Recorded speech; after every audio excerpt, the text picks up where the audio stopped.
ಮುಸ್ಲಿಮರ ಮೀಸಲಾತಿಗಾಗಿ ಸಂವಿಧಾನ ಬದಲಾವಣೆ ಎಂದ ಡಿಕೆಶಿ ವಿರುದ್ಧ ಬಹಳ ದೊಡ್ಡ ಆಕ್ರೋಶ ವ್ಯಕ್ತವಾಗ್ತಾ ಇದೆ. ಈ ವಿಚಾರ ದೇಶದಾದ್ಯಂತ ಚರ್ಚೆಗೂ ಕೂಡ ಕಾರಣವಾಗಿದೆ.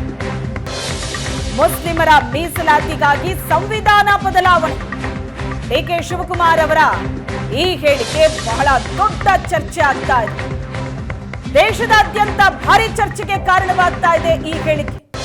ರಾಷ್ಟ್ರೀಯ ವಾಹಿನಿಯ ಕಾರ್ಯಕ್ರಮದಲ್ಲಿ ಡಿಕೆ ಶಿವಕುಮಾರ್ ಆಡಿದಂತ ಮಾತು, ಮುಸ್ಲಿಮರಿಗೆ ಗುತ್ತಿಗೆಯಲ್ಲಿ 4% ಮೀಸಲಾತಿಯನ್ನ ಸರ್ಕಾರ ನೀಡಿದ್ದರ ಬಗ್ಗೆಯೇ ಬಹಳ ದೊಡ್ಡ ಆಕ್ರೋಶ ಇದೆ.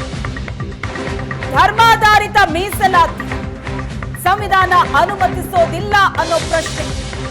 ಮುಸ್ಲಿಮರ ಮೀಸಲಿಗಾಗಿ ಸಂವಿಧಾನ ಬದಲಾವಣೆಯಾಗತ್ತೆ ಅಂತ ಡಿಕೆ ಶಿವಕುಮಾರ್ ಹೇಳಿಕೆ ಕೊಟ್ಟಿದ್ದಾರೆ. ಧರ್ಮಾಧಾರಿತ ಮೀಸಲಾತಿಗೆ ಸಂವಿಧಾನದಲ್ಲಿ ಅವಕಾಶ ಇಲ್ಲ, ಅನುಮತಿ ಇಲ್ಲ ಅನ್ನೋ ಮಾತಿಗೆ ಡಿಕೆ ಶಿವಕುಮಾರ್ ಕೊಟ್ಟಂತಹ ಉತ್ತರ ಇದೆ. ಮುಸ್ಲಿಮರ ಮೀಸಲಿಗಾಗಿ ಸಂವಿಧಾನ ಬದಲಾವಣೆಯಾಗುತ್ತೆ ಅಂತ ನಾವು ಶುರು ಮಾಡಿದ್ದೀವಿ.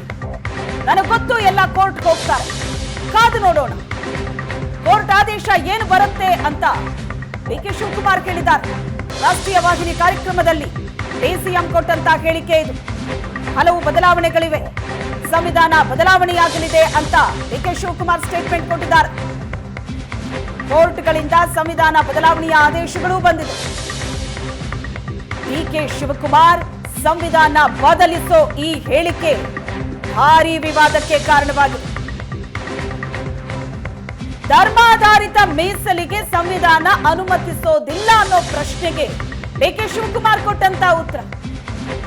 ಮುಸ್ಲಿಮರ ಮೀಸಲಿಗಾಗಿ ಸಂವಿಧಾನವೇ ಬದಲಾವಣೆಯಾಗುತ್ತೆ ಅಂತ ನಾವು ಶುರು ಮಾಡಿದ್ದೀವಿ.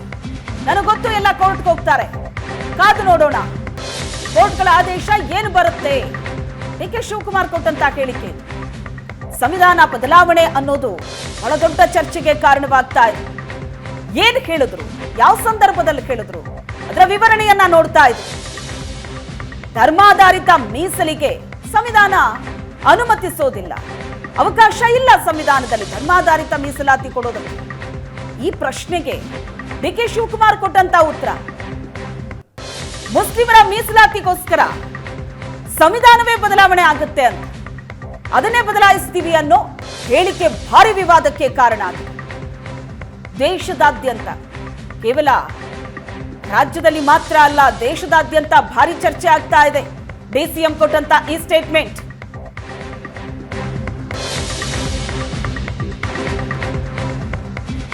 ಡಿಸಿಎಂ ಡಿಕೆ ಶಿವಕುಮಾರ್ ರಿಂದ ಸಂವಿಧಾನವನ್ನ ಬದಲಿಸೋ ಹೇಳಿಕೆ ರಾಜ್ಯಸಭೆಯಲ್ಲೂ ಕೂಡ ಪ್ರಸ್ತಾಪ ಆಗಿದೆ. ಈ ಹೇಳಿಕೆಯನ್ನ ನಡ್ಡಾ ಪ್ರಸ್ತಾಪ ಮಾಡ್ತಾರೆ. ಜೆಪಿ ನಡ್ಡಾ ಡಿಕೆಶಿ ಈ ಹೇಳಿಕೆಯನ್ನ ಪ್ರಸ್ತಾಪ ಮಾಡ್ತಾ ಇದ್ದಂತೆ ರಾಜ್ಯಸಭೆಯಲ್ಲಿ ಕೋಲಾಹಲ ಆಗುತ್ತೆ. ಸಂವಿಧಾನ ಬದಲಾವಣೆ ಹೆಸರಲ್ಲಿ ಆಡಳಿತ ವಿಪಕ್ಷಗಳ ನಡುವೆ ವಾಗ್ಯುದ್ಧ ನಡೆಯುತ್ತೆ. ಮುಸ್ಲಿಂ ಮೀಸಲು ಗುತ್ತಿಗೆಗಾಗಿ ಸಂವಿಧಾನ ಬದಲಾವಣೆ ಅನ್ನೋ ಹೇಳಿಕೆ ಕೋಲಾಹಲವನ್ನೇ ಸೃಷ್ಟಿ ಮಾಡಿದೆ.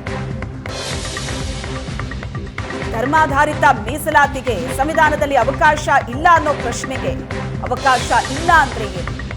ಅವಕಾಶ ಮಾಡೋಣ, ಆದ್ರೆ ಸಂವಿಧಾನವನ್ನೇ ಬದಲಾವಣೆ ಮಾಡ್ತೀವಿ ಅನ್ನೋ ಸ್ಟೇಟ್ಮೆಂಟ್ ಡಿಕೆ ಶಿವಕುಮಾರ್ ಕೊಟ್ಟರು. ಬಹಳ ದೊಡ್ಡ ಯುದ್ಧ ಆಗ್ತಾ ಇದೆ, ಮಾತಿನ ಯುದ್ಧ. ಧರ್ಮಾಧಾರಿತ ಮೀಸಲು ಅಂಬೇಡ್ಕರ್ ಬರೆದಂತ ಸಂವಿಧಾನಕ್ಕೆ ವಿರುದ್ಧ ಇದು. ಕೂಡಲೇ ಮುಸ್ಲಿಂ ಮೀಸಲು ವಾಪಸ್ ಕಾನೂನೇನಿದೆ ಅದನ್ನ ವಾಪಸ್ ಪಡಿ. ಕಾಂಗ್ರೆಸ್ಸಿಗರು ಅಂಬೇಡ್ಕರ್ ವಿರೋಧಿಗಳು ಅಂತ ಜೆಪಿ ನಡ್ಡಾ ಹೇಳಿದ್ದಾರೆ. ರಾಜ್ಯಸಭೆಯಲ್ಲಿ ಬಹಳ ದೊಡ್ಡ ಕೋಲಾಹಲಕ್ಕೆ ಇದು ಕಾರಣ ಆಗುತ್ತೆ. संविधान में डॉक्टर बाबा साहब अंबेडकर ने स्पष्ट लिखा है और कहा है कि रिजर्वेशन धर्म के आधार पर नहीं होगा. Reservation will not be done on the basis of religion. This is an accepted principle of the constitution of India. लेकिन साउथ में कांग्रेस की सरकार में रिजर्वेशन कॉन्ट्रैक्ट में 4% का रिजर्वेशन का पारित किया जाता है. कॉन्ट्रैक्ट में संविधान में रिजू जी ने रेफरेंस दी है डिप्टी चीफ मिनिस्टर ने स्टेटमेंट दिया है हाउस में कि जरूरत पड़ेगी तो हम संविधान को भी बदलेंगे। This is a very serious matter. और ये लोग बड़े संविधान के रक्षक बनते हैं और ये लोग संविधान की रक्षा करने की बात सारे देश को बताते हैं, ढोल पीटते हैं, वह संविधान की धज्जियां उड़ाते हैं। ये इसके लिए अनुरोध करते हैं। Such laws and rules should be withdrawn and discussion should take place, and Congress party president and the leader of the opposition should answer this question.